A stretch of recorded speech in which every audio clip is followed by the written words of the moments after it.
Max took his mistress to a prenatal checkup. What shocked him was that the doctor turned out to be his own wife. Yet the two of them silently pretended to be strangers, as if they had never met before. Anna, holding firmly to her professional duty as a doctor, conducted the prenatal examination for the mistress. Meanwhile, her husband stood by like a family member, reporting the mistress's recent physical condition. But then Anna was stunned to discover that the woman was already 8 months pregnant, while she herself was only 1 month along. That meant her husband had betrayed her long ago. Determined not to let the child be born, Anna decisively called the department director and scheduled an abortion for herself. 7 days later, she then created a reminder on her phone, marking the day she would say goodbye to her baby. She had originally planned to tell her husband about the pregnancy on their wedding anniversary, but now there was no need anymore. All that remained was her husband's signature. Once signed, the divorce agreement would take effect. When her husband came home from work, he brought gifts and hurried to explain himself.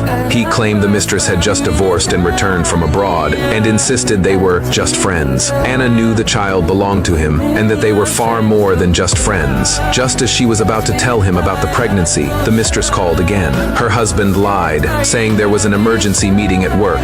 Anna didn't expose him. Instead, she stopped him and lied as well, saying she had found a house she liked and needed his signature. Anxious to see the mistress, he signed without even looking. The moment the pen touched the paper, the divorce officially took effect. Since the marriage was over, Anna decided to leave this painful place for good. She called the director again and said she was willing to join the medical research project in Paris. The director was thrilled. Anna decided to report in 2 weeks. Early the next morning, she received a friend request from the mistress. Without hesitation, she accepted it. Opening the mistress's newly posted photos, filled with intimacy and ambiguity, Anna finally realized that her husband had spent the entire night with her. Not long after, her husband returned from the mistress's place and lied again, saying he'd slept at the office due to overtime. As compensation, he promised to pick Anna up after work and take her out to dinner. Anna thought of it as their last meal before parting, so she agreed. But that evening, she waited and never saw him. Instead, she received a disappointing call. He said he had to work late again and would take her out another day. Anna believed him, until she went to the supermarket and saw him there, standing beside the mistress. The mistress noticed Anna too and deliberately said, "When the baby is born, should we let him call Max dad?" Max smiled and replied. Those disgusting words instantly triggered Anna's morning sickness. The mistress then pretended to be polite, saying she hadn't had the chance to properly thank Anna at the hospital.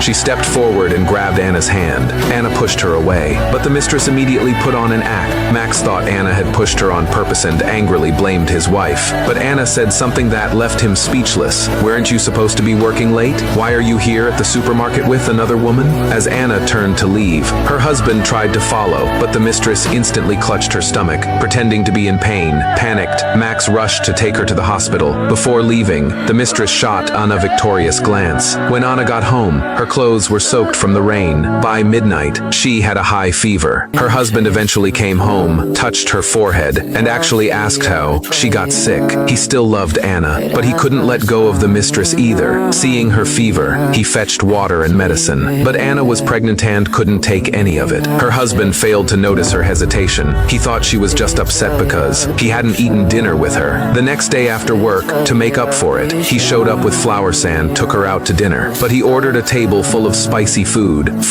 Anna couldn't eat at all. She finally exposed him, asking if he ordered spicy dishes because that's what the mistress liked. Caught off guard, he hurriedly offered to reorder, but from his expression, Anna could see it clearly. There was no longer room for her in his heart. So that her child could feel his father's love one last time before leaving, Anna made a request. She signed them up for an online course for new parents and asked Max to complete everything on the checklist with her. Max thought she was still jealous of the mistress and kept insisting they were just friends. Anna said that wasn't the reason, so he agreed. Before she knew it, the day of the abortion arrived. Her husband hadn't even learned the most basic skill, how to prepare baby formula, but Anna didn't mind. She only cared about the process next. They made baby food together. Fortunately, it turned out well. Then they built a baby playpen, and finally they chose a preschool together.